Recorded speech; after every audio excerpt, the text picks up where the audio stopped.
As a fighter, I think he's amazing. I think he has great technique. He has crazy knockout power. That's your. We all know Tank best weight is 35, 40. You fought Barrios at 40, 35, 40. And you fight Jake Paul, who getting better. I'm like I said, and he got 6 feet tall. Where Tank gonna hit him? Gervonta Davis opened his training camp for the Jake Paul fight with explosive energy, unleashing a rapid 35-punch combo during pad work that highlighted his trademark speed and power. His sharp movement and focus made it clear he's locked in and ready to dominate. Fans and analysts took notice, seeing this as a clear message that Davis plans to overwhelm Paul with experience, discipline, and non-stop pressure once they meet in the ring.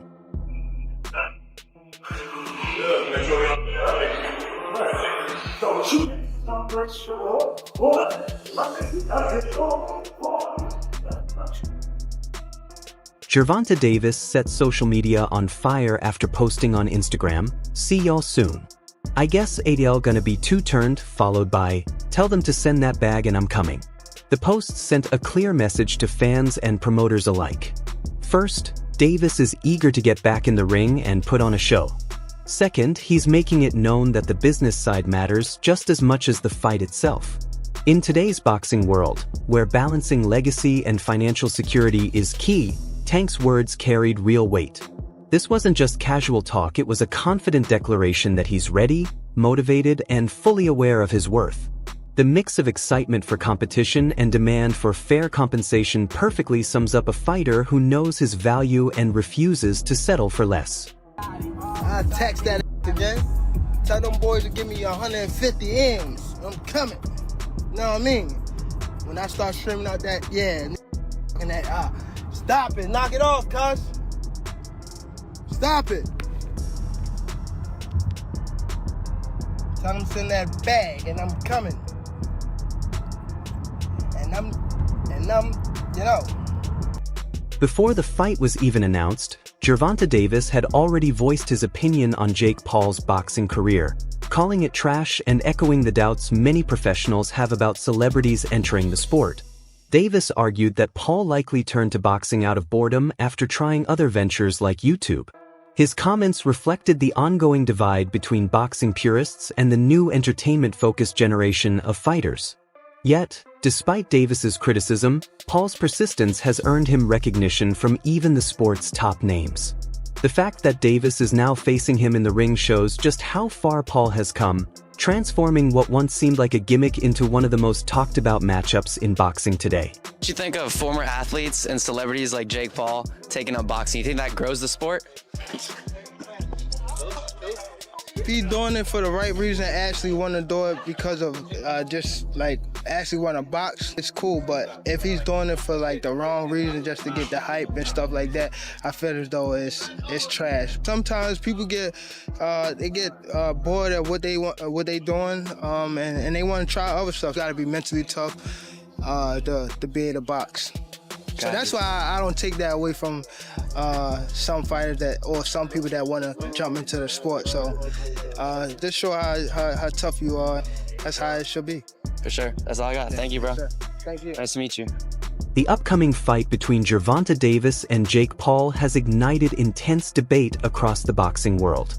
Many fans believe it's proof that the sport has shifted from being about skill and legacy to chasing spectacle and entertainment.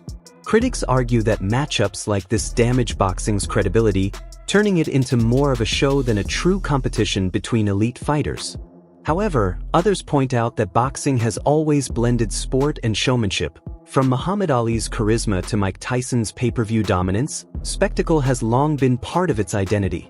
In the end, whether fans see this fight as a mockery or a major event depends on where they stand on the balance between tradition and entertainment. Boxing has gone too far. Jake Paul is taking on Gervonta "Tank" Davis in an exhibition bout this November. The fight will be taking place in Atlanta between the cruiserweight and the 135-pounder, nearly a 100-pound difference between the two guys. This is absolutely insane. Let me know what you guys think about this in the comments down below.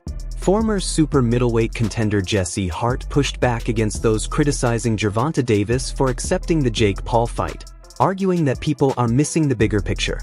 According to Hart, Davis isn't turning his back on legacy, he's simply navigating the realities of modern boxing. He emphasized that Tank has every right to chase major financial opportunities, even if some call it a circus. Hart's comments highlight a clear divide among fighters. Some believe Davis should stick to facing elite names like Shakur Stevenson or Teofimo Lopez, while others recognize that lucrative fights with global stars like Paul are hard to pass up. In Hart's view, Davis's choice isn't a sellout move. It's a smart business decision, even if not everyone sees it that way. Man, that's the circus. If you want to join the circus, that's the circus. I don't see the value. I just see money involved in that. If they want the money, if that's what they want to do, then go ahead and go ahead and get the money. But other than that, I'm not. You got a guy, Jake Paul, that's what, 6'3", 6'4", almost. Then you got a guy, Gervonta Davis, that's like 5'5", a little guy. Yeah. Y'all gonna try to, who's 200 pounds, just for Mike Tyson there, I'm gonna throw him in there with a 135. It's just a circus, and that's what they want to do, to get money, to generate money in the sport of boxing instead of Gervonta Davis. This is a legacy fight. He was supposed to fight Lamont Rope after this, and then he say, no. Think about it. You really can't say too much. When you say Gervonta Tank Davis and you say Lamont Roach, there's still a question mark on that fight. It was still a question mark on that rumble. You just gonna leave it and then go right to the money and say, no, I ain't. That's how you know legacy and everything don't matter. I did that before. I took the money with the Joe Smith fight. When my hand was fucked up and, excuse my language, my hand was messed up, broke in training camp, and I still said, yo, no, I'm taking that, I'm still fighting him. I'm not gonna not fight him again. We're fighting him, Dad. We're fighting him, Rick. We're fighting him, Fred. I went against everybody. Jesse, don't take the fight, man. Let your hand heal. Let's get the surgery. No, I'm fighting him. It's too close. We 3 weeks out. I'm fighting. Boxing commentator Andy Ross sparked surprise by predicting that Jake Paul will come out on top. He called the matchup a smart move for both fighters, but suggested that Paul's size and unpredictable style could make the difference. His take highlights the intrigue surrounding this fight. While Paul doesn't have Davis's experience or technical background, his physical advantage, confidence, and unconventional approach bring real uncertainty to the outcome. Ross's prediction may not be popular, but it echoes the growing sentiment that Paul deserves more credit than many in the boxing world are willing to admit. Still, some insiders remain skeptical that the fight will actually happen. More things for Lego. Jake Paul is fighting Gervonta Davis. Crazy. Your thoughts on this? I have locks with Snaggy right there.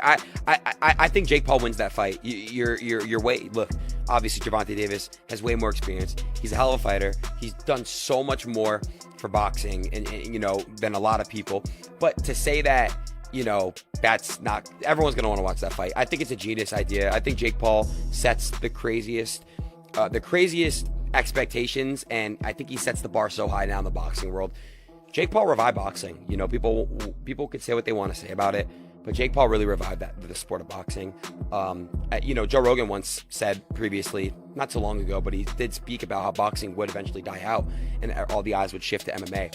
And it's true. I sit there, I'll watch UFC whenever there's an amazing pay-per-view event. I'm always watching it. Boxing, I don't really watch it as much. And yeah, you can call me a casual to the sport. I'm just getting into it. But the people that are just getting into the sport, UFC is like the new boxing, what it was 20, 30 years ago. So Jake Paul is changing and reviving the sport of boxing, in my opinion. But I think that Jake Paul wins that fight. I love Gervonta as a fighter. I think he's amazing. I think he has great technique. He has crazy knockout power. Don't underestimate him. You've spoken to him before, haven't you? Yeah. When you're doing it was you and Ron Garcia and Gervonta and Tank when they were fighting. Yeah. I just spoke with Gervonta today, actually. So when I get back to Miami, him and I might do something. I don't know. But, you know, I think, like I said, don't count him out. But I think Jake Paul wins that fight. Coach Bernie completely dismissed the idea of the fight, saying he doesn't believe it will happen, not even as an exhibition.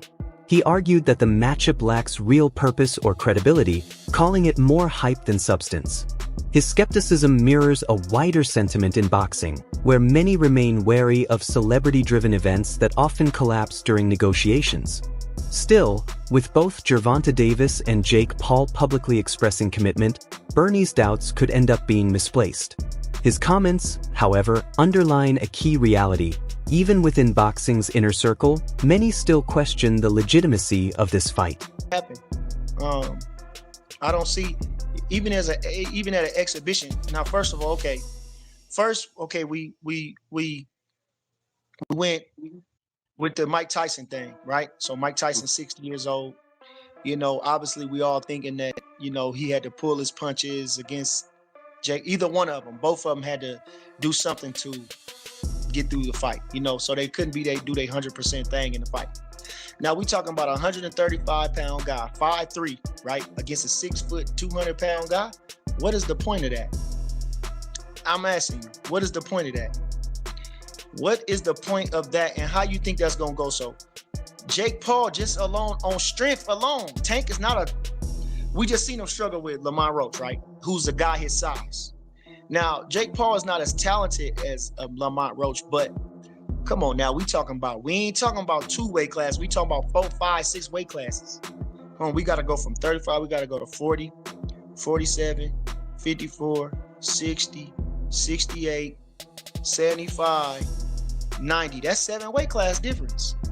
7 weight class difference. 7 weight class difference. We talking about 7 weight class difference. We all know Tank best weight is 35, 40. You fought Barrios at 40, 35, 40. And you fight Jake Paul, who getting better. Like I said, and he got 6 feet tall. Where Tank gonna hit him? Where is Tank gonna land a punch? And he don't throw a lot of punches. Come on now. He didn't knock Lamont Roach out. He gonna knock Jake Paul out. So what's the point of that exhibition for real? Beyond the financial rewards, many analysts view Jake Paul's decision to fight Gervonta Davis as a strategic move toward earning genuine respect. For years, Paul has fought to be taken seriously, often dismissed as a YouTuber dabbling in boxing. But his persistence and wins over former MMA champions have helped build his reputation. Now, stepping in against Davis, an undefeated champion with devastating power, marks Paul's boldest effort yet to prove himself as a true contender. Even if he doesn't win, a strong performance could earn him a level of credibility that's impossible to ignore. And it definitely seems like this is that he wants the respect of legitimacy. He doesn't want to be looked at like some type of, circus act. Like, people think that he's doing these fights that are being thrown. He's not legitimate, and his detractors are saying that it's like, yeah, okay, well, you did this and you did that, but these guys were old, or, they were retired, or this and that. But the fact of the matter is, when you fought a real fighter, you lost. So people are like, you're not legitimate. That's what people say. So after everything I've seen on him, if he can beat Tank Davis, I think he'll have his legitimacy card. If he can beat or do something like Rocky 1, to where you got people questioning who won, then he's going to get all the respect in the world. That's how I think it's going to go. Because I've seen Tank just destroy people, body people, play with his food, with people. You know what I'm saying? Tank is legit as it gets. For Gervonta Davis, this fight isn't viewed as a career risk but as a major opportunity to grow his brand. Analysts believe that beating Jake Paul would boost his popularity, especially among casual fans who don't usually follow boxing. Paul's massive global reach guarantees that Tank's name will be seen and talked about by a wider audience. Plus, this matchup doesn't close the door on future legacy fights. If anything, it could build momentum for them. A potential rematch with Lamont Roach, for example, could still follow. In that sense, the Jake Paul fight serves as a launchpad, not a setback, helping Davis elevate his profile before returning to legacy-defining challenges. Then this is the type of event that will probably push him even further along in his popularity. If he puts on a good performance and it's an exciting fight or exhibition and anything, and he winds up somehow looking good in this, I don't know how it is. It looks to me David and Goliath, but David got skill and Goliath doesn't. But I don't know how it's going to work out. But if for some reason it winds up being a really fun event and it has tons and tons of millions and millions and millions of viewers, when Gervonta Davis goes back to his next fight, which I hope would be a Lamont Roach fight, then maybe some of that will wash into the next fight and it'll be a bigger fight and more money in it for the fighter that he'll actually fight next, who, again, I certainly hope is Lamont Roach. So why did he do it? It's very, very, very clear that he did this. Gervonta Davis did this for the money. And it's not an illogical thing. And if somebody in his situation has this to do, consider all things considered, hey man, you know this is what people are gonna do. So he has a fight with a tough Lamont, very, very tough Lamont Roach, who people did not say was a tough fighter before he fought him, but Lamont Roach is a very, very tough fighter. He had a deal already done to fight Jake Paul before he caught that draw. So if I'm giving him the benefit of the doubt, I'm gonna say, okay, great. If you get you already signed for the Jake Paul deal, that could be $50 million. I'm hearing the numbers I'm hearing somewhere around $50 million. Then if you go back and fight Lamont Roach and the anticipation for the Lamont Roach fight has increased, then you kind of get a double dip on it and it may work out extremely well for Gervonta. Shakur Stevenson shared his thoughts on Gervonta Davis's decision, offering a fighter's point of view. He admitted that his own pride would drive him toward a rematch with Lamont Roach, but he also acknowledged the huge financial appeal of a fight with Jake Paul. His comments capture the inner struggle many fighters face choosing between chasing legacy and securing financial stability. While some prioritize titles and history, others recognize that the right opportunity at the right moment can create lasting wealth for themselves and their families. Included, and many people, including Shakur, thought Lamont Roach actually won the fight. So it's a highly anticipated rematch because of the night of the fight. The fight was actually 15-1 in favor of Gervonta Tank Davis. So the whole world wants to see Gervonta Tank Davis rematch Lamont Roach. Was it a fluke? Was it, a bad night for Tank Davis? Was it a style matchup? Bad matchup for Tank Davis? Does Lamont just have his number? They fought twice in the amateurs in close fights. What is it, right? And Gervonta Tank Davis, in the eyes of the boxing world, needs to rematch Lamont Roach. So Shakur addresses why you not rematching Lamont Roach. He was rumored to rematch him. He was rumored to rematch him in June 21st, he didn't sign. Then August 16th, he didn't sign.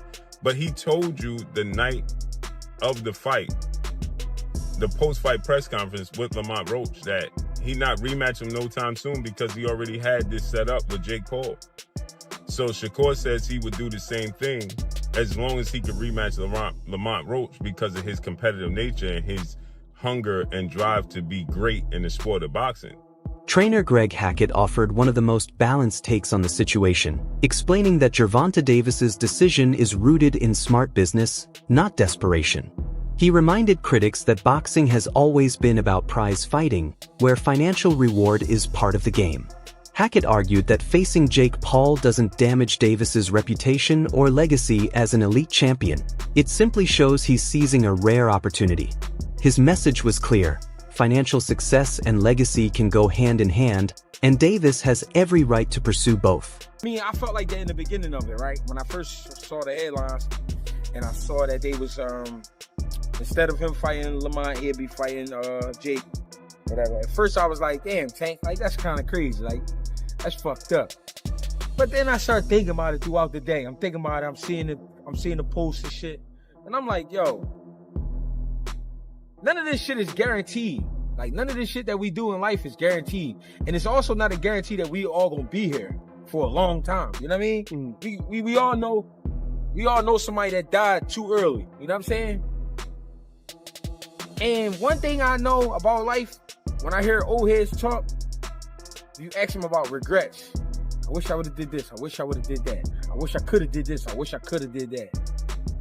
At the end of the day, man, you taking a shot at some money. We all wish we could have made that kind of money. I don't understand the issue. He could come back and fight whoever he want after that. His career is not over just because you fighting Jake Paul. Jake Paul ain't no type of fucking demon. It's not like he about to go in there with Godzilla. You about to play around for 8 rounds, 2 minutes with a dickhead. You know what I mean? No disrespect. But, you know, with somebody that think they know how to fight. This is a bank robbery. You know what I'm saying? This is what people do in the corporate world every day. Steal fucking money. He doing it. I'm not mad at that man. Fuck that. I ain't mad at Tank for some shit like that. I'm mad. I was irked about the fact that I'm a boxing guy and I love great fights. But at the same time, if I stop over here to make some good money and then go back to doing what I was doing, there's nothing wrong with that. Anybody who's waiting around for Tank or anybody who's so tuned into Tank that they mad, they need to get a fucking life. Because if you think about it, nobody got mad at Chris Brown when Chris Brown said, you know what? I'm gonna be taking pictures after the show, and I'm charging $1,100. That's all for today's video. Stay tuned for more updates, and I'll catch you next time.